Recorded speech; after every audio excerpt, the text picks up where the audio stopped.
سامعین کرام، آپ سن رہی ہیں ایک دلچسپ اردو جاسوسی کہانی جس کا نام ہے اندھیر نگری۔ یہ اس سلسلے کی قسط نمبر 14 ہے۔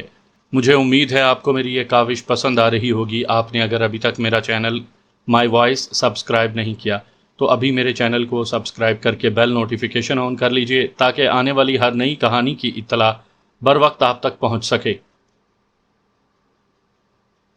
وہ تیزی سے چلتا ہوا دکان کے باہر آیا، لیکن اپنی وین کی طرف اس لیے نہیں گیا کہ بعد میں کوئی اس وین کی نشاندہی نہ کرے۔ مراد ہاتھ میں ریموٹ کنٹرول لیے دیکھ رہا تھا۔ جب تابانی دکان سے دور چلا گیا تو اس نے ریموٹ کنٹرول کا بٹن دبا دیا۔ یک بارگی دل دہلا دینے والا دھماکہ ہوا۔ دکان کے شیشوں، شو کیسوں اور دروازوں کے ساتھ دکان کے اندر موجود لوگوں کے بھی چیتھڑے اڑ گئے۔ مرد، عورتیں اور بچے چیختے چلاتے ہوئے دور بھاگنے لگے۔ تابانی دوڑتا ہوا ادھر سے گزرا جہاں شابے کی گاڑی کھڑی ہوئی تھی۔ اچانک اس کے سر پر ایک آہنی ضرب پڑی۔ وہ چیختا ہوا لڑکھڑاتا ہوا زمین پر گرا۔ دلیر خان نے آگے بڑھ کر اسے اٹھا کر گاڑی کے اندر ڈال کر کہا، شابے چلو۔ شابے نے پریشان ہو کر کہا، رک جاؤ خان، تم نے دیکھا نہیں ہمارا CIA والا صاحب بی بی جی کے ساتھ دکان میں گیا تھا۔ او خدایا رحم کر، ہمیں معلوم کرنا چاہیے، شاید وہ بچ گئے ہوں اور صرف زخمی ہوئے ہوں۔ دلیر خان نے کہا، اوئے شابے تم ادھر جا کے دیکھو، ہم اس کو لے جاتا ہے، یہ ہوش میں آئے گا تو گڑبڑ کرے گا۔ شابے کے ساتھی اور دلیر خان بے ہوش تابانی کو سوزوکی میں لے کر چلے گئے۔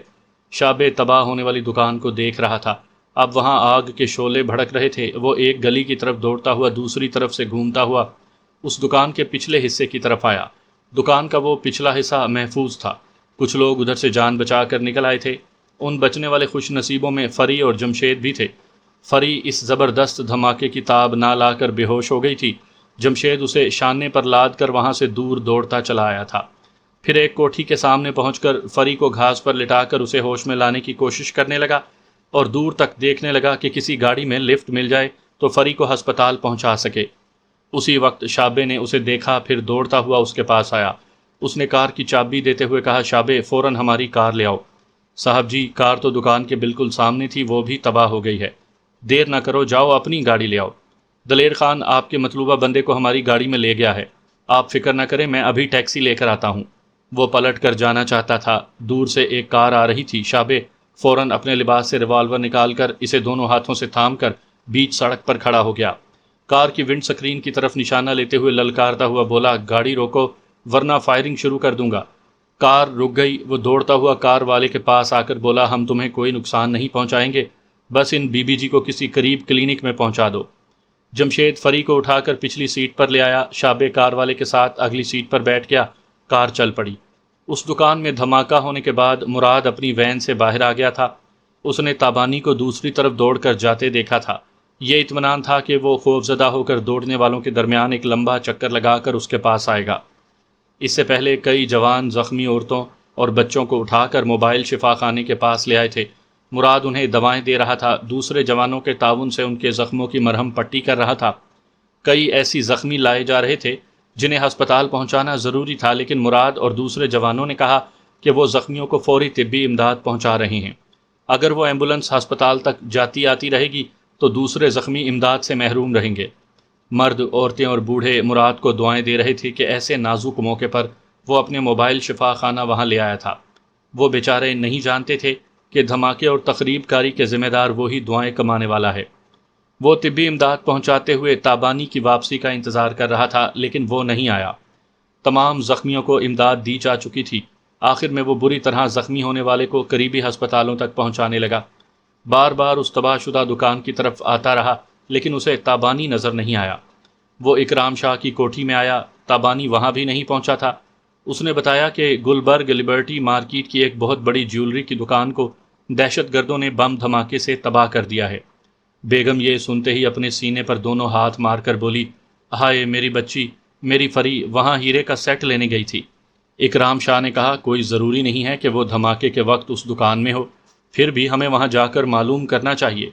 وہ سب مراد کے ساتھ تباہ شدہ دکان کے پاس آئے۔ سب سے پہلے دکان کے سامنے انہیں اپنی بیگم کی ٹوٹی پھوٹی سی کار دکھائی دی۔ بیگم رونے لگی۔ فائر بریگیڈ والے آگ بجھا رہے تھے۔ ان لاشوں کے لباس جل کر راکھ ہو چکے تھے۔ ٹکڑوں سے پہچانا نہیں جا سکتا تھا کہ ان میں فری اور جمشید بھی ہیں یا نہیں۔ انسانی جسموں کے ایسے پر خچے اڑے تھے کہ سر اور چہرے بھی سلامت نہیں رہے تھے۔ بیگم اور اکرام شاہ اپنے آنسو پونچھ رہے تھے، رخشندہ پھوٹ پھوٹ کر رو رہی تھی۔ مراد انہیں تسلیاں دے رہا تھا کہ کار کے تباہ ہونے سے کیا ہوتا ہے، ہو سکتا ہے وہ کار کو وہاں چھوڑ کر دوسری کسی دکان میں گئے ہوں اور اس طرح زندہ ہوں۔ انہوں نے پوری لبرٹی مارکیٹ میں انہیں تلاش کیا، پھر گھر واپس آ گئے۔ فری وہاں بھی واپس نہیں آئی تھی اور اب مراد تشویش میں مبتلا ہو رہا تھا کہ تابانی کہاں رہ گیا ہے۔ میں نے اسی شام زندگی میں پہلی بار اپنی امی کی آواز سنی۔ انہوں نے فون پر پوچھا، ہیلو بیٹے، کیسے ہو؟ السلام علیکم امی جان۔ وعلیکم السلام، اللہ تمہیں لمبی عمر دے۔ دوائیں باقاعدہ کھا رہے ہو؟ جی ہاں، آپ لمبی عمر کی دعائیں دے رہی ہیں، لیکن یہ مجھ پر ظلم ہے کہ آپ میرے پاس نہیں آ رہی۔ میں خط میں لکھ چکی ہوں، میرے دامن پر ایک بدنما داغ لگایا گیا ہے۔ جس دن تم اس داغ کو مٹاؤ گے، میں تمہیں گلے لگانے آ جاؤں گی۔ وہ کیسا داغ ہے؟ کس کمبخت نے وہ داغ لگایا ہے؟ مجھے اس کا نام اور پتہ بتائیں۔ میں اس کاٹیج سے نکلتے ہی اسے جہنم میں پہنچا دوں گا۔ جب تک زخم نہیں بھرے گا تم کاٹیج سے نہیں نکلو گے۔ میں تمہاری صحت اور جسمانی اور دماغی توانائی سے مطمئن ہو جاؤں گی تو ایک نہیں کئی دشمنوں کے نام اور پتے بتاؤں گی۔ خدا گواہ ہے، میں نے کبھی ایک لفظ بھی آپ کے خلاف سننا گوارا نہیں کیا۔ میں آپ کے خلاف بولنے والوں کا جینا حرام کر دیتا ہوں۔ یہ سن کر مجھ سے برداشت نہیں ہو رہا کہ کسی نے آپ کے دامن پر داغ لگایا ہے۔ دماغی صحت مندی کی پہچان یہ ہے کہ آدمی اپنی توہین اور غصہ برداشت کرتا ہے، پھر بڑی ذہانت اور حکمت عملی سے اپنی توہین کا انتقام لیتا ہے۔ ایک سعادت مند بیٹے کی طرح میری ہدایات پر عمل کرو اور اپنے دماغ کو ٹھنڈا رکھو۔ میں آپ کی اس ہدایت پر عمل کروں گا۔ میں کوئی گمنام لیڈی ڈاکٹر نہیں ہوں۔ تم زخم بھرنے کے بعد لاہور آؤ گے تو آسانی سے میری رہائش گاہ کا پتہ معلوم کر سکو گے۔ میں ایسا ضرور کروں گا۔ نہیں بیٹے، تم میری رہائش گاہ اور ہسپتال کا معلوم کر سکتے ہو، لیکن کبھی میرے روبرو نہ آنا۔ پہلے تم ایک غیرت مند بیٹے کی حیثیت سے میری پارسائی ثابت کرو گے، پھر میرے سامنے آؤ گے۔ وعدہ کرو۔ میں وعدہ کرتا ہوں، دماغ ٹھنڈا رکھوں گا اور دشمنوں کو ٹھنڈا کرنے کے بعد آپ کے سامنے آؤں گا۔ شاباش بیٹے۔ اس کاٹیج میں مطالعہ کرنے کے لیے بہترین کتابیں اور ویڈیو فلمیں ہیں۔ تمہارا وقت اچھا گزرے گا۔ امی جان، یہ کس کا کاٹیج ہے؟ میرا ہے، اب تمہارا بھی ہے۔ میں ہر ہفتے کی شام کاٹیج میں جاتی ہوں، ایک رات اور اتوار کا دن بالکل تنہا گزارتی ہوں۔ ہسپتال کی ایمبولینس کا ڈرائیور مجھے یہاں تک لاتا ہے اور اتوار کی شام لے جاتا ہے۔ کل شام کو میں وہاں جا رہی تھی، تب ہی تم مجھے نظر آ گئے۔ آپ مجھ سے دور ہیں، پھر مجھے کیسے پہچان لیا؟ جب تم بچے تھے، اپنے دادا کے ساتھ رہتے تھے، تب سے تمہیں ہر دوسرے تیسرے دن چھپ کر دیکھتی رہی ہوں۔ مجھے یہ دیکھ کر خوشی ہوتی تھی کہ تمہارے دادا تمہیں فولاد بنا رہے ہیں اور ایک دن تم روبوٹ بن کر میرے دشمنوں کی گردنیں توڑ دو گے۔ خدا کی قسم، میں آپ کی نیک نامی واپس لاؤں گا۔ میرا تو جی چاہتا ہے۔ بس آگے نہ بولو، تم پھر برداشت نہیں کر رہے ہو اور جوش میں آ رہے ہو۔ سوری امی جان، میں رفتہ رفتہ غصے پر قابو پانا سیکھ جاؤں گا۔ شاباش، اب آرام کرو، میں کل صبح تمہیں فون کروں گی۔ امی نے فون بند کر دیا۔ میں نے موبائل فون کو آف کر کے وقت کے مطابق دوائیں کھائیں، پھر بستر سے اتر کر آہستہ آہستہ چلتا ہوا فریج کے پاس آیا اور اپنی پسند کے پھل نکال کر کھانے لگا۔ میری امی نے بڑی زود اثر دواؤں کا انتخاب کیا تھا۔ دوسرے دن میں نے کافی توانائی محسوس کی۔ کاٹیج سے باہر جا کر ٹہلنے کو جی چاہا، لیکن امی نے آرام کرنے کو کہا تھا، اس لیے ایک کرائم سٹوری والی فلم منتخب کی اور اسے وی سی آر میں لگا کر ٹی وی آن کر کے ریموٹ کنٹرول لے کر بستر پر نیم دراز ہو گیا۔ اب فلم دیکھنے لگا۔ میرے لاشعور میں یہ بات چھپی ہوئی تھی کہ میں مجرمانہ چال بازیاں سیکھتا رہوں، اسی لیے جرائم سے تعلق رکھنے والی کتابیں پڑھتا تھا اور ویڈیو فلمیں دیکھا کرتا تھا۔ امی نے تیسرے دن ایک ڈاکٹر کو بھیجا۔ اس نے میرے زخم کی مرہم پٹی کی اور ایک انجیکشن لگایا۔ میں نے پوچھا، ڈاکٹر میری امی کیسی ہیں؟ ڈاکٹر نے کہا، اگر خیریت پوچھ رہے ہو تو وہ بخیریت ہیں، اگر ان کی صلاحیتوں کے بارے میں سوال کر رہے ہو تو سبھی ڈاکٹر اور مریض یہی کہیں گے کہ ان پر خدا کی رحمت ہے۔ وہ جس مریض کو اٹینڈ کرتی ہیں وہ صحت یاب ہو کر دوڑنے لگتا ہے۔ اللہ تعالیٰ کسی کسی کو ایسی مسیحائی دیتا ہے۔ امی کی تعریفیں سن کر میں فخر محسوس کر رہا تھا۔ انہوں نے ڈاکٹر کے ذریعے تازہ پھل، میوے، دودھ کے پیکٹس اور کچھ دوائیں بھیجی تھیں۔ وہ ڈاکٹر ایک ایک دن کے وقفے سے آ کر میرا علاج کرنے لگا۔ اس سے باتیں کرتے رہنے سے معلوم ہوتا رہتا تھا کہ میری امی کتنی باوقار اور باصلاحیت لیڈی ڈاکٹر ہیں۔ وہ صاحبان حیثیت سے علاج اور آپریشن کی فیس لیا کرتی تھیں اور غریبوں کا مفت علاج کیا کرتی تھی۔ یہ تعریفیں سن کر مجھے احساس نہیں ہوا کہ میں اپنی ماں کے برعکس دولت کمانے کے لیے ہلاکت خیز واکنگ سٹک گن بنا سکتا ہوں اور لاکھوں کروڑوں روپے حاصل کرنے کے لیے اس سے بھی زیادہ بہت کچھ کر سکتا ہوں۔ مجھ جیسے لوگوں کو شاید اس لیے احساس نہیں ہوتا کہ ہم اپنی غلطیوں کو صحیح ثابت کرنے کے لیے بہت سی کچی پکی مثالیں اور دلائل یاد کر لیتے ہیں۔ تقریباً 12 دنوں میں زخم بھر گیا۔ میں کاٹیج کے باہر جنگل کی کھلی فضا میں دوڑنے، درختوں پر چڑھنے، چھلانگیں لگانے اور محنت و مشقت والی ورزشیں کرنے لگا۔ امی نے فون پر بتایا، ڈاکٹر نے کہا ہے کہ تمہاری توانائی بحال ہو گئی ہے۔ تم نے اس کے سامنے ایک درخت کی موٹی شاخ کو اپنی گردن پر رکھ کر دونوں ہاتھوں کی مدد سے توڑ ڈالا تھا۔ جی ہاں امی جان، آپ مجھے ان دشمنوں کے نام اور پتے ٹھکانے بتائیں، میں وعدہ کرتا ہوں غصے اور جلد بازی سے کام نہیں لوں گا۔ میں ابھی بتاؤں گی، پہلے تم بتاؤ کن لوگوں سے تمہاری دشمنی تھی؟ دشمن کوئی ایک نہیں ہوگا، ایک ہوتا تو اپنی قبر میں پہنچ چکا ہوتا۔ وہ تعداد میں 6 تھے۔ ایک پولیس انسپیکٹر، دوسرا ایک گاہک تھا جو میرے پاس ایک گن بنوانے آیا تھا، اور باقی 4 کلاشنکوف بردار غنڈے تھے۔ میں نے امی کو پوری تفصیل بتائی۔ انہوں نے تمام واقعات سننے کے بعد کہا، اگر تم گالیاں سن کر مشتعل نہ ہوتے، حالات کے مطابق برداشت کرتے تو پھر بعد میں ان سے نمٹ سکتے تھے۔ کیا تم اعتراف کرتے ہو کہ تمہارے غصے اور جوش اور جنون نے تمہیں موت کے منہ میں پہنچا دیا تھا؟ میں مانتا ہوں، پہلے آپ کے خلاف ایک لفظ بھی سننا گوارا نہیں کرتا تھا۔ اب آپ کے سمجھانے سے عقل آ گئی ہے کہ طوفان کی آمد سے قبل سمندر کی لہریں پرسکون ہو جاتی ہیں۔ مجھے بھی طوفان بننے سے پہلے پرسکون رہنا چاہیے۔ شاباش، یہ ہمیشہ یاد رکھو، جتنے سکون اور سنجیدگی سے ٹھنڈے اور خاموش رہو گے، اتنی ہی ذہانت سے کام لینے کے منصوبے ذہن میں آتے رہیں گے۔ میں خاموش، سنجیدہ اور پرسکون رہا کروں گا۔ آپ مجھے ان دشمنوں کے نام اور پتے بتائیں۔ میں نے اپنے دشمنوں کے معاملے میں 22 برس سے کلیجے پر پتھر رکھا ہوا ہے۔ 1 آدھ مہینے اور صبر کر لوں گی، پہلے تمہیں عملی طور پر آزماؤں گی۔ یہ دیکھوں گی کہ جنہوں نے تمہیں ماں کی گالیاں دیں اور اپنی دانش میں تمہیں ہلاک کر کے جنگل میں پھینک گئے، ان سے تم اس طرح انتقام لو کہ پولیس والوں کو تمہارے خلاف کبھی کوئی ثبوت نہ ملے۔ اس کا ایک ہی راستہ ہے، ٹھنڈے دماغ سے حکمت عملی اختیار کرتے رہو۔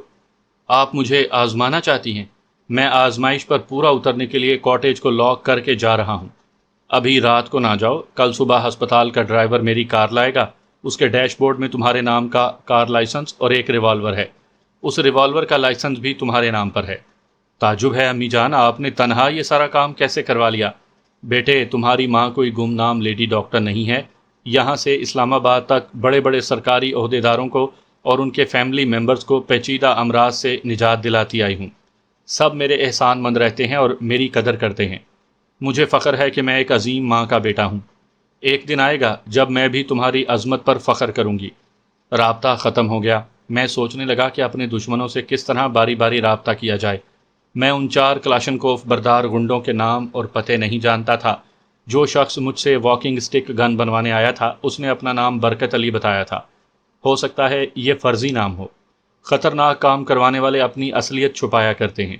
میں نے ٹیلی فون ڈائریکٹری میں اس پولیس اسٹیشن کا نمبر تلاش کیا جہاں مجھے گرفتار کر کے لے جایا گیا تھا۔ وہاں کا نمبر مل گیا۔ میں نے رابطہ کیا۔ دوسری طرف سے کسی حوالدار نے کہا، الہی بخش بول رہا ہوں۔ آپ بولیں، کون ہیں؟ کیا چاہتے ہیں؟ میں انسپیکٹر کلیم بخاری کو ایک ضروری پیغام دینا چاہتا ہوں، ان سے بات کرواؤ۔ پیغام بہت ضروری ہے۔ تھوڑی دیر کے بعد دوسری طرف سے آواز سنائی دی، ہیلو، میں انسپیکٹر کلیم بخاری بول رہا ہوں۔ تم کون ہو؟ کیا پیغام دینا چاہتے ہو؟ میں اس کم ظرف کی آواز لاکھوں میں پہچان سکتا تھا۔ اس کی زبان سے نکلی ہوئی گالیاں اس وقت بھی مجھے بندوق کی گولیوں کی طرح چھلنی کر رہی تھی، لیکن میں غصہ برداشت کر رہا تھا۔ یہ میری امی کی دانش مندی تھی، وہ مجھے آزمائشوں سے گزرنا سکھا رہی تھی۔ میں نے کہا، جناب علی، آپ مجھے نہیں جانتے، میں آپ کو جانتا ہوں۔ جب آپ فرمان کو گرفتار کر کے لے جا رہے تھے تو اس بھیڑ میں بھی تھا۔ میں نے اس وقت نہیں بتایا کہ جو چیز اس کی دکان میں تلاش کی جا رہی ہے وہ میرے پاس ہے۔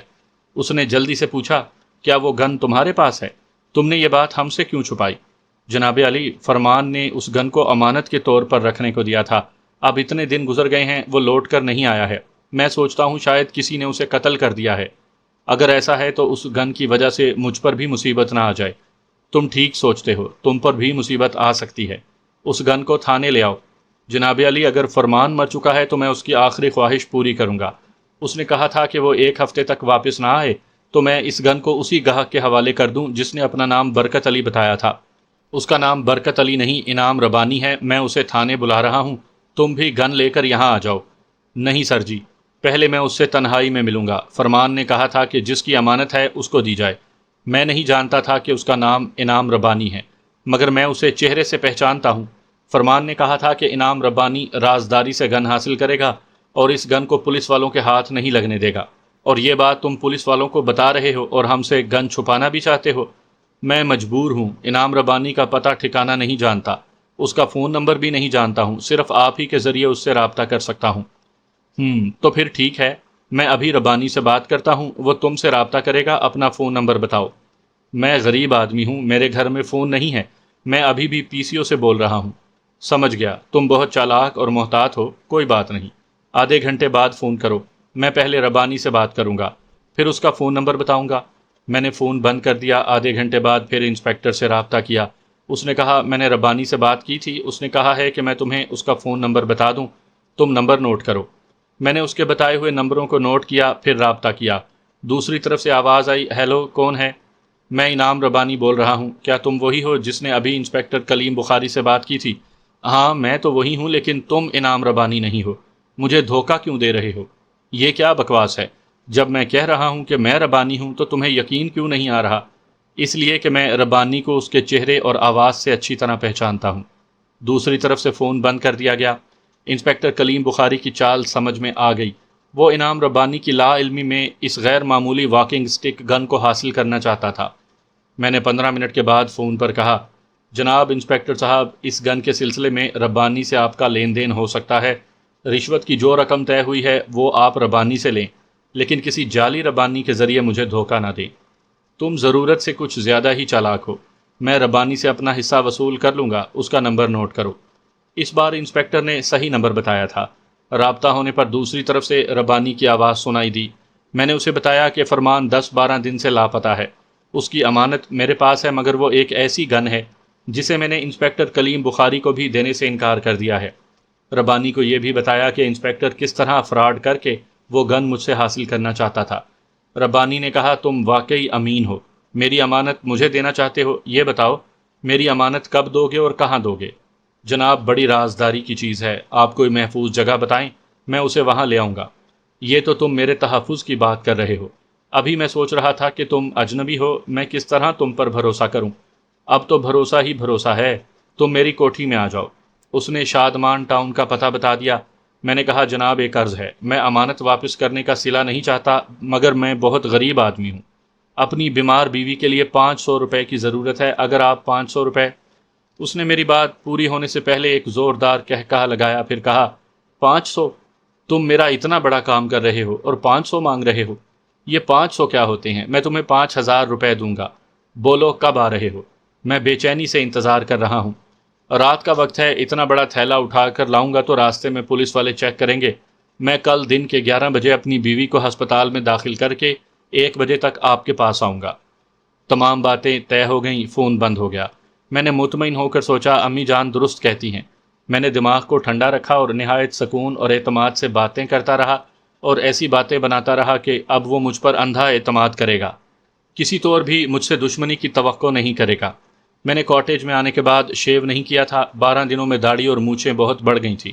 دوسرے دن صبح میں نے شیو نہیں کی، داڑھی اور مونچھوں کو خوبصورتی سے تراشا، سر کے بال بھی شانوں تک بڑے ہوئے تھے۔ ڈرائیور کار لے کر آ گیا تھا، میں نے کار کا اور ریوالور کا لائسنس نکال کر چیک کیا، پھر ڈرائیور سے کہا، ایک کمرے میں کپڑے کا بڑا سا تھیلا ہے جس میں کاٹھ کباڑ بھرا ہوا ہے، اسے لے آؤ اور کاٹیج کو لاک کر دو۔ اس نے میرے حکم کی تعمیل کی، تھیلا لے کر کار میں آ گیا۔ میں نے کار سٹارٹ کر کے آگے بڑھائی۔ اس نے پوچھا، سر اس تھیلے میں یہ کاٹھ کباڑ کہاں لے جا رہے ہیں؟ یہ کسی کی امانت ہے، اسے لوٹانے جا رہا ہوں۔ کیا تم ہسپتال میں ملازمت کرتے ہو؟ نہیں سر، میں آپ کی والدہ کا خاص ملازم ہوں، آپ مجھے ان کا باڈی گارڈ بھی کہہ سکتے ہیں، میں تربیت یافتہ سیکیورٹی گارڈ ہوں۔ اس کا مطلب ہے امی جان خود کو محفوظ نہیں سمجھتی ہیں؟ جی ہاں، ان کا پیشہ ہی ایسا ہے، بہت مشہور لیڈی سرجن ہیں۔ بعض اوقات ایسے خطرناک مجرم ان کے پاس آتے ہیں جو انہیں گن پوائنٹ پر مجبور کرتے ہیں کہ وہ ان کے کسی زخمی ساتھی کا آپریشن کریں اور اس کے جسم سے گولی نکالیں۔ میری امی کو مجبور کرنے والے مجرم میرے سامنے آ جائیں تو میں اس طرح انہیں گولیوں سے چھلنی کر دوں گا کہ وہ آپریشن کے قابل ہی نہیں رہیں گے۔ سر آپ یہ نہ سمجھیں کہ آپ کی والدہ موم کی بنی ہوئی ہیں، میں 15 برسوں سے ان کے ساتھ ہوں، آپ سوچ بھی نہیں سکتے کہ وہ دشمنوں کے لیے کتنی خطرناک ہیں۔ وہ حالات سے سمجھوتا کر کے پہلے ایک کمزور سی عورت بن جاتی ہیں، بڑے سکون سے دشمنوں کے احکامات کی تعمیل کرتی ہیں، بعد میں بڑی صفاکی سے ایک ایک دشمن کو جہنم میں پہنچا دیتی ہیں۔ میں حیرانی سے سن رہا تھا۔ میری امی کا ایک خطرناک روپ میرے سامنے آ رہا تھا۔ میں نے پوچھا، تم ان کے سیکیورٹی گارڈ ہو، ان کے لیے تم کیا کرتے ہو؟ میں ان کے ایک ایک اشارے کو سمجھتا ہوں۔ ان پر مصیبت آئے تو وہ خفیہ سگنل دیتی ہیں، سر کھجاتی ہیں یا رومال سے چہرہ پونچھتی ہیں۔ میں انہیں مصیبت میں چھوڑ کر چلا جاتا ہوں۔ بعد میں وہ مجھے گائیڈ کرتی ہیں کہ کس طرح دشمنوں سے انتقام لینا ہے اور انہیں ابدی نیند سلانا ہے۔ کیا امی نے میرے بارے میں تمہیں ہدایات دی ہیں؟ جی ہاں، مجھے حکم دیا ہے کہ شہر پہنچ کر کار سے اتر جاؤں، آپ کو تنہا چھوڑ دوں۔ اس نے شہر پہنچ کر واقعی میرا ساتھ چھوڑ دیا۔ میں نے شادمان پہنچ کر سنسان جگہ کار روک دی، سائلنسر لگا ہوا ریوالور کاٹ کباڑ میں ڈال کر تھیلا لے کر باہر آ گیا۔ کار کو لاک کر کے شادمان کے علاقے میں جانے لگا۔ امی نے میرے پہننے کے لیے چند جوڑے بھیجے ہوئے تھے۔ ایک ہفتہ پہلے اتارا ہوا ایک میلا جوڑا میرے جسم پر تھا تاکہ میں غریب نظر آؤں، وہ میرے بارے میں جیسا سوچ رہا ہوگا ویسا ہی دکھائی دوں۔ کوٹھی کا بڑا آہنی گیٹ بند تھا۔ ایک ملازم نے آ کر پوچھا، تم کون ہو؟ کس سے ملنا چاہتے ہو؟ ویسے تو میرا نام بندے علی ہے، مگر ربانی صاحب سے بولو، ایک امین ان کی امانت واپس کرنے آیا ہے۔ آ جاؤ، صاحب نے کہا تھا کہ کوئی بڑا سا تھیلا لے کر آئے تو اسے آنے دیا جائے۔ اس نے گیٹ کھول دیا۔ میں سکڑا سمٹا ہوا احساس کمتری میں مبتلا ہونے والے غریب کی طرح چلتا ہوا احاطے سے گزر کر کوٹھی کے اندر آیا۔ کوریڈور میں ایک مسلح گارڈ کھڑا تھا۔ اس نے کہا، تھیلا دکھاؤ، مجھے چیک کرنے دو۔ میں نے پوچھا، ربانی صاحب کہاں ہیں؟ وہ اوپر ایک کمرے میں ہیں، تم پہلے تھیلا دکھاؤ۔ میں نے تھیلے کو اس کے قدموں کے پاس پھینک دیا۔ وہ جیسے ہی اسے اٹھانے کے لیے جھکا، میں نے کراٹے کا ایک ہاتھ اس کی گردن پر رسید کیا۔ اس نے رسید وصول کی اور فرش پر اوندھے منہ گر پڑا۔ میں نے اچھل کر ایک پیر موڑتے ہوئے اس کی گردن پر گھٹنے کی ضرب لگائی۔ اس کے منہ سے ایک کراہ نکلی، پھر وہ بالکل ساکت ہو گیا۔ میرے پاس یہ دیکھنے کے لیے وقت نہیں تھا کہ وہ بے ہوش ہو چکا ہے یا مر چکا ہے۔ میں نے اپنی تسلی کے لیے اس کے سر کو دونوں ہاتھوں کے شکنجے میں لیا اور پھر ایک زور کا جھٹکا دے کر سر کو گھمایا۔ شکنجے میں ہڈی کی کڑک سنائی دی۔ اس کی گردن ٹوٹ چکی تھی۔ وہ ان 4 غنڈوں میں سے ایک تھا جنہوں نے گالیاں دی تھیں۔ میں تھیلا اٹھا کر کوریڈور سے گزرتا ہوا ایک زینے کے پاس آیا، پھر دبے قدموں اوپر چڑھتا ہوا ایک بالکنی میں پہنچا۔ ایک کمرے کی کھڑکی اور دروازہ دکھائی دیا۔ میں نے کھڑکی کے قریب آ کر پردے کو ذرا سا ہٹا کر دیکھا۔ انعام ربانی ایک صوفے پر بیٹھا انگوروں کا گچھا اٹھائے ایک ایک دانہ کھا رہا تھا۔ اس کے پیچھے 2 گارڈز کلاشن کوف لیے کھڑے تھے۔ وہ وہی غنڈے تھے جنہوں نے کلاشن کوف کے دستوں سے مجھ پر تابڑ توڑ حملے کیے تھے۔ پھر ایک نے مجھے گولی ماری تھی۔ ان میں سے ایک نے کہا، باس، وہ گیٹ سے اندر آ گیا تھا مگر ابھی تک اوپر نہیں آیا۔ ربانی نے کہا، نیچے اس کا تھیلا چیک کیا جا رہا ہوگا، وہ کوئی غریب سا آدمی ہے، خطرناک نہیں ہے، پھر بھی احتیاط لازمی ہے۔ کھڑکی کی چوکھٹ پر لوہے کی جالی تھی۔ میں نے سائلنسر لگے ہوئے ریوالور کی نال کو جالی کے اندر کیا۔ اسی وقت ایک گارڈ نے میری طرف چونک کر دیکھا۔ میں نے ٹریگر دبا دیا۔ کھٹ کی ہلکی سی آواز کے ساتھ اس گارڈ کی پیشانی میں سوراخ ہو گیا۔ لہو کا ایک باریک سا فوارہ نکل پڑا۔ دوسرے گارڈ نے چونک کر اپنے ساتھی کو دیکھا، پھر اس سے پہلے کہ وہ کھڑکی کی طرف دیکھتا، میری دوسری گولی اس کے سینے کے پار ہو گئی۔ دونوں گارڈز ربانی کے دائیں اور بائیں اوندھے منہ صوفے پر گرے۔ وہ اچھل کر کھڑا ہو گیا۔ پہلے اس نے حیرانی اور خوف سے کھڑکی کی طرف دیکھا، پھر دروازے کی طرف دیکھا۔ دروازہ کھل گیا۔ اس نے میرے ہاتھ میں سائلنسر لگا ہوا ریوالور دیکھ کر سہم کر پوچھا، کون ہو تم؟ میری داڑھی اور مونچھوں کو نظر انداز کر کے دیکھو اور میری آواز پہچانو۔ میں وہی مردہ ہوں جسے تم جنگل میں پھینک آئے تھے۔ اس نے آنکھیں پھاڑ پھاڑ کر مجھے دیکھا، پھر خوف سے لرزتی ہوئی آواز میں پوچھا، تم زندہ ہو؟ میں نے اسے ایک ہاتھ سے کھینچ کر ایک جھٹکے سے دوسری طرف گھما کر اس کی گردن دبوچ لی اور پھر اس سے پوچھا، میں نے تمہارے ان 3 گارڈز کو ختم کر دیا ہے، وہ گالیاں دینے والا چوتھا گارڈ کہاں ہے؟ میں کنکھیوں سے دائیں بائیں اور سامنے دیکھتا جا رہا تھا۔ سامنے ایک آئینے میں وہ چوتھا گارڈ نظر آیا۔ میں نے اسے دیکھنے میں دیر کی، اب بازی اس کے ہاتھ میں تھی۔ وہ مجھے کلاشنکوف سے چھلنی کر چکا ہوتا، لیکن اس سے پہلے اس کے حلق سے چیخ نکل گئی تھی۔ کلاشنکوف ہاتھوں سے چھوٹ گئی اور وہ اوندھے منہ فرش پر گر پڑا۔ اس کے سر کے پچھلے حصے سے لہو بہہ رہا تھا۔ اسے مارنے والا میرا دشمن نہیں ہو سکتا تھا۔ پھر بھی میں نے پوچھا، کون ہے؟ باہر کون ہے؟ مجھے امی کی آواز سنائی دی، سپاہی پرچم لے کر چلتا ہے، تمہارے ساتھ ماں کا آنچل ہے، اب یہاں کوئی خطرہ نہیں ہے، ایک ہی دشمن تمہارے شکنجے میں رہ گیا ہے، میں جا رہی ہوں۔ پھر خاموشی چھا گئی۔ وہ میرے اتنے قریب تھیں اور میں انہیں دیکھ نہیں سکتا تھا۔ ان سے جو وعدہ کیا تھا اس پر مجھے قائم رہنا تھا۔ میں نے ربانی کو گن پوائنٹ پر رکھ کر اس کی تلاشی لی۔ لباس کے اندر سے ایک ریوالور برآمد ہوا۔ میں نے اس ریوالور کے چیمبر کو نکال دیا، پھر اس سے کہا، گالیاں دینے والے 4 گئے، 2 رہ گئے ہیں، تم اور انسپیکٹر کلیم بخاری، چلو اب گالیاں دو۔ وہ گڑ گڑانے لگا، مجھے معاف کر دو، مجھے زندہ رہنے دو۔ تم نے میری جس ماں کو گالیاں دی تھی اس کی آواز ابھی تم نے سنی ہے، اور تم نے یہ بھی دیکھا ہے کہ اس نے ایک گالی دینے والے کو زندہ نہیں چھوڑا، پھر میں تمہیں کیسے چھوڑ دوں؟ مجھے ایک بار زندہ رہنے کا موقع دو، میں تمہارے بہت کام آؤں گا۔ میں ایک سیاستدان کا رازدار سیکیورٹی افسر ہوں، میں نے اسی سیاستدان کی سیکیورٹی کے لیے تم سے وہ واکنگ سٹک بنوائی تھی، اور 1 درجن گن بنوانے کے لیے اس سے 5 لاکھ روپے لیے تھے۔ میں وہ 5 لاکھ بھی تمہیں دے دوں گا۔ اس نے سیاستدان کا نام بتایا۔ میں نے پوچھا، بس یہی راز ہے؟ اور بھی کئی راز ہیں، ایک مشہور طوائف کے ساتھ اس کی تصویریں ہیں۔ 6 ماہ پہلے یہ انکشاف ہوا تھا کہ وہ طوائف اسرائیلی تنظیم موساد کی جاسوسہ ہے۔ اس کی گرفتاری کے لیے وارنٹ جاری ہوا تھا، لیکن وہ فرار ہو گئی۔ پولیس اسے گرفتار نہ کر سکی، شاید وہ ملک سے باہر چلی گئی ہے۔ اگر اس طوائف کے ساتھ اس سیاستدان سلیم کامران کی تصویر منظر عام پر آ گئی تو اسے بھی موساد کا ایجنٹ سمجھا جائے گا، اس کی سیاست خاک میں مل جائے گی۔ میں نے پوچھا، وہ تصویریں کہاں ہیں؟ وہ دوسرے کمرے میں میری الماری کے اندر ہیں۔ میں اسے دھکے دیتا ہوا دوسرے کمرے میں لے آیا۔ اس نے الماری کھولتے ہوئے پوچھا، تم میری جان بخش دو گے نا؟ ابھی جتنا کام آ رہا ہوں آئندہ اس سے بھی زیادہ کام آؤں گا۔ اس نے الماری کھولی، الماری کے اندر ایک سیف تھا، اسے بھی کھولا۔ سیف کے اندر کئی بڑے لفافے تھے۔ اس نے بتایا کہ لفافے میں تصویریں اور ان کے نیگیٹو ہیں۔ دوسرے لفافوں میں 3 بڑے سرکاری عہدیداروں کی قابل اعتراض تصویریں تھیں۔ میں نے تمام لفافوں کو اور بڑے بڑے نوٹوں کی گڈیوں کو اٹھا لیا، پھر اس سے کہا، چلو اپنے ٹیلی فون کے پاس چل کر بیٹھو۔ وہ میرے حکم کے مطابق ٹیلی فون کے پاس آ کر بیٹھ گیا۔ میں نے کہا، انسپیکٹر کلیم بخاری کو فون کرو، اسے بتاؤ کہ میں زندہ ہوں اور مجھے موت کے منہ میں پہنچانے والوں کو کس طرح کتوں کی موت مار رہا ہوں۔ اسے کہنا کہ میں نے تمہیں راوی روڈ کے ایک خالی مکان میں ٹریپ کیا ہے اور میں اس مکان سے نکل کر سیدھا اس کے پاس پہنچنے والا ہوں۔ وہ نمبر ڈائل کرنے لگا۔ میں نے فون کا وائڈ سپیکر آن کر دیا۔ رابطہ ہوتے ہی انسپیکٹر کلیم بخاری کی آواز سنائی دی۔ ہیلو، میں انسپیکٹر بخاری بول رہا ہوں۔ میں ربانی ہوں، بخاری صاحب بڑی گڑبڑ ہو گئی ہے۔ وہ فرمان علی جسے ہم مردہ سمجھ کر جنگل میں پھینک آئے تھے نا، وہ زندہ ہو گیا ہے۔ کیسی باتیں کر رہے ہو؟ اسے تو کلاشنکوف کے دستوں سے اتنا مارا گیا ہے کہ جنگل کا شیر بھی اتنی مار کھاتا تو مر جاتا، پھر اسے گولی بھی ماری گئی تھی۔ یہاں اس کہاوت پر ایمان لے آئیں، جسے اللہ رکھے اسے کون چکھے۔ وہ زندہ ہے۔ اس نے ان 4 گارڈز کو ہلاک کر دیا ہے جنہوں نے اسے گالیاں دی تھی۔ گالیاں میں نے بھی دی تھی اور تم نے بھی۔ میری موت ٹل جائے گی کیونکہ میں فرمان علی کو فائدہ پہنچانے والا سودا کر چکا ہوں، مگر تم نہیں بچو گے، وہ تمہاری طرف آنے والا ہے۔ انسپیکٹر نے حقارت سے کہا، میں بزدل ہوتا تو پولیس کے محکمے میں نہ آتا۔ اسے آنے دو، میں اسے حوالات میں بند کر کے تشدد کروں گا۔ بخاری صاحب، اس نے بھرے مجمع میں آپ کو زخمی کیا تھا اور آپ کی گردن دبوچ لی تھی۔ آپ کے 6 سپاہی بھی آپ کو اس کے شکنجے سے نہیں چھڑا سکے تھے۔ اب تو وہ زخمی شیر ہے، آپ کو پھاڑ کر کھا جائے گا۔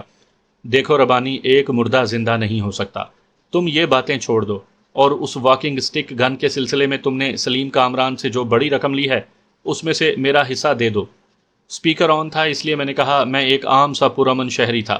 تم نے ربانی سے رقم لینے کے لیے مجھے کسی جرم کے بغیر گرفتار کیا، پھر مجھ پر اتنے ستم توڑے کہ مجھے زندہ سے مردہ بنا دیا۔ اب یہ مردہ زندہ ہو کر پوچھ رہا ہے، کیا ربانی سے اپنا حصہ وصول کرنے کے لیے تم زندہ رہ سکو گے؟ کلیم بخاری کو چپ سی لگ گئی۔ چند لمحوں تک وہ شاید حیران اور پریشان رہا، پھر بولا، میں آواز پہچان رہا ہوں، تم فرمان علی ہو۔ ربانی بھی یہی کہہ رہا ہے، مگر پھر بھی یقین نہیں آ رہا، تم زندہ کیسے ہو گئے؟ میں نے تمہیں سمجھایا تھا، وارننگ دی تھی کہ مجھے ماں کی گالی نہ دینا۔ اگر دو گے تو میں مرتے مرتے بھی تمہیں لے مروں گا۔ اب تمہارے مرنے کی باری ہے۔ 4 تو ختم ہو چکے ہیں۔ میری بات سنو فرمان، محبت اور جنگ میں بہت کچھ ہوتا ہے۔ جس طرح ربانی سے تم نے سمجھوتا کیا ہے اسی طرح مجھ سے بھی کرو۔ میں جب تک اس تھانے میں رہوں گا تمہیں اس علاقہ کا دادا بنا کر رکھوں گا۔ تم جیسا بھی غیر قانونی دھندا کرو گے میں تمہارے خلاف کبھی کوئی قانونی کارروائی نہیں کروں گا۔ اگر میں تمہارے جیسے تھانے دار کو قتل کر دوں تو علاقے میں میری اور زیادہ دھاک بیٹھے گی۔ آئندہ آنے والے پولیس افسران بھی فرمان دادا کو سلام کیا کریں گے۔ میں نے ریوالور سے سائلنسر نکال کر کہا، انسپیکٹر، ربانی نے مجھ سے جان چھڑانے کے لیے سیاستدان سلیم کامران کے کچھ اہم راز ثبوت کے ساتھ دیے ہیں، اور 3 اعلیٰ سرکاری عہدیداروں کے خلاف بھی تصویری ثبوت مجھے دیے ہیں۔ میں نے اس کے سیف سے 5 لاکھ روپے سے بھی زیادہ رقم لے لی ہے۔ لیکن اس کے بعد بھی ربانی زندہ نہیں رہے گا۔ ربانی خوف سے چیخ کر بولا، فرمان بھائی یہ کیا کہہ رہے ہو؟ میں آئندہ بھی تمہیں فائدے… اس کی بات پوری ہونے سے پہلے میں نے ریوالور سے اس کے منہ پر ضرب لگائی۔ وہ تکلیف سے چیخ پڑا۔ میں نے کہا، کتے، تو ساری دنیا کی دولت میرے قدموں میں لا کر رکھ دے، لیکن میری ماں کو گالیاں دینے کے بعد ماں کی عظمت کہاں سے لائے گا؟ تجھے بھی مرنا ہے اور انسپیکٹر کو بھی مرنا ہے۔ لے انسپیکٹر، آواز سن۔ یہ کہتے ہی میں نے ربانی کو گولی مار دی۔ ٹھائیں کی زوردار آواز فون کے ذریعے انسپیکٹر تک پہنچ گئی۔ تھوڑی دیر تک گہری خاموشی رہی، پھر انسپیکٹر کی آواز آئی، ہیلو ربانی، میری بات کا جواب دو، یہ فائرنگ کی آواز کیسی تھی؟ تم زندہ ہو نا؟ Hello hello. میں نے کہا، مردے کو ہلو ہلو بولو گے تو وہ نہیں ہلے گا۔ تم نے گولی چلنے کی آواز سنی؟ وہ گولی ربانی کو کھا گئی۔ موت ازل سے انسانوں کو کھا رہی ہے، اس کا پیٹ ہی نہیں بھرتا۔ یہ موت اگلی دعوت پر تمہارے پاس آ رہی ہے۔ میں نے بٹن دبا کر اسپیکر آف کر دیا۔ جو کچھ ربانی کے سیف سے حاصل کیا تھا اسے لے کر جانے لگا۔ اسی وقت میرے موبائل سے بزر کی آواز ابھری۔ میں نے موبائل کو آن کر کے پوچھا، ہیلو امی آپ ہیں؟ ہاں بیٹے، کام ہو گیا؟ جی ہاں، صرف ایک انسپیکٹر رہ گیا ہے۔ میں نے جو ریوالور تمہیں دیا ہے اس پر سے اپنی انگلیوں کے نشانات مٹا کر ریوالور کو وہیں لاش کے پاس پھینک دو۔ میں نے پچھلے دن کی تاریخ میں اس ریوالور کی گمشدگی کی رپورٹ درج کر دی ہے۔ دیر نہ کرو، فوراً وہاں سے نکلو اور اپنے کاٹیج میں واپس جاؤ۔ میں نے ریوالور کو رومال سے اچھی طرح صاف کیا، پھر اسے وہیں پھینک کر اس کوٹھی سے باہر آ گیا۔ مجھے کوئی دیکھنے اور روکنے والا نہیں تھا۔ میں تیزی سے چلتا ہوا اپنی کار میں آ کر بیٹھ گیا، شہر سے دور اپنے کاٹیج کی طرف جانے لگا۔ اسی وقت پھر امی نے فون پر کہا، میرا وہ باڈی گارڈ مراد چنگیزی جو تمہارے ساتھ کاٹیج سے شہر آیا تھا، وہ مال کے لائٹ اینڈ شیڈ فوٹوگرافر کی دکان پر تمہارا انتظار کر رہا ہے۔ وہاں جاؤ اور پاسپورٹ کے لیے اپنی تصویریں اترواؤ۔ تمہیں کچھ دنوں کے لیے ملک سے باہر جانا ہے۔ کیوں جانا ہے؟ میں پہلے ان دشمنوں سے نمٹنا چاہتا ہوں جو آپ کو ناحق بدنام کرتے رہتے ہیں۔ بیٹے، تمہاری ماں کمزور نہیں ہے۔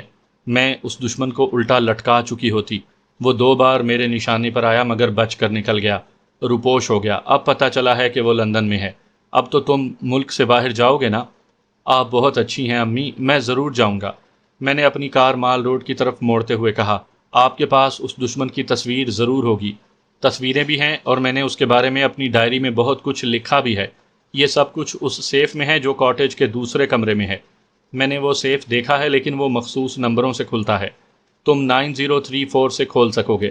امی جان، میں نے کبھی پاکستان سے باہر قدم نہیں رکھا۔ کیا آپ سمجھتی ہیں کہ میں لندن میں روپوش ہونے والے دشمن کو تلاش کر سکوں گا؟ مراد چنگیزی گائیڈ بن کر تمہارے ساتھ رہے گا۔ تھینک یو امی جان۔ انہوں نے فون بند کر دیا۔ میں فوٹوگرافر کی دکان پر پہنچا تو مراد چنگیزی انتظار کر رہا تھا۔ فوٹوگرافر نے میری کئی تصاویر اتاری۔ مراد چنگیزی نے اس سے کہا، آج شام تک تصویریں تیار کر دو، میں آ کر لے جاؤں گا۔ میں نے کار میں بیٹھتے ہوئے کہا، امی جان کہہ رہی تھی کہ تم میرے ساتھ لندن جا رہے ہو؟ جی ہاں، میں کوشش کروں گا کہ پرسوں کی فلائٹ میں 2 سیٹیں مل جائیں۔ پرسوں؟ میں نے حیرانی سے پوچھا، ابھی تو میرا پاسپورٹ بھی نہیں بنا۔ آپ کی امی کل ایک دن میں آپ کا پاسپورٹ اور دوسرے اہم کاغذات تیار کروا لیں گی۔ آپ سفر کی تیاری کریں۔ وہ چلا گیا۔ میں کار سٹارٹ کر کے ڈرائیو کرتے ہوئے سوچنے لگا، میری امی ہیں کیا چیز؟ یہ بات سمجھ میں آتی تھی کہ وہ غیر معمولی شہرت حاصل کرنے والی لیڈی سرجن تھی۔ بڑے بڑے سرکاری عہدیدار ان کے زیر علاج رہ چکے تھے اور ان کی قدر کرتے تھے۔ وہ یقیناً ایک دن میں میرا پاسپورٹ تیار کروا سکتی تھی، لیکن تصویر کا دوسرا رخ یہ تھا کہ وہ خطرات سے کھیلنے والی خاتون تھی۔ میں ان کا نشانہ دیکھ چکا تھا۔ ربانی کی کوٹھی میں انہوں نے مجھ پر حملہ کرنے والے کو گولی ماری تھی۔ نشانہ ایسا پکا تھا کہ دوسری گولی چلانے کی ضرورت پیش نہیں آئی تھی۔ میں کبھی سوچ بھی نہیں سکتا تھا کہ ایک ایسی ماں کا بیٹا ہوں گا جو شیطانوں کے لیے موت ہے، ان سے زندگی چھین لیتی ہے اور انسانوں کے لیے مسیحا ہے، پیچیدہ آپریشن کے ذریعے انہیں موت سے چھین کر نئی زندگی دیتی ہے۔